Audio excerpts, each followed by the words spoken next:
Good news. There is one more new feature in the Rails association, which is deprecated true and belongs to and has many site. And this is very easy to use. Let's say you got the business logic where you have to remove the belongs to author from the post model. You don't need author. You decide to remove the author relationship. If you delete it overwrite, the app might suddenly break because that is the dependency. You cannot remove it right now because if you remove that, there will be a chance to break your app on the server. So instead of removing permanently, you can put the one option here, which is the simple solution: deprecated true. This uh, this will be available with the Rails 7.1 and the later version. So what happened with deprecated true?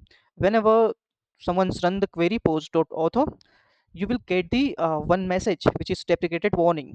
You can set up that you want warning, error, or just info message that can be set in the development.rb or the production.rb, or you can set it universal in the application.rb what you want: error, warning, or the info.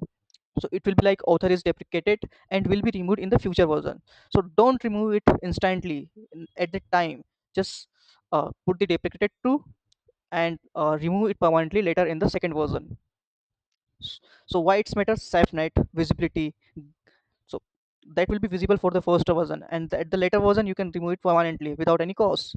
So by the deprecated true on the production level, you will observe this where it will causing the issue, because with this it will not break the app, it will just give you the warning one information message. So you will observe in the first version, in the later version you can remove it.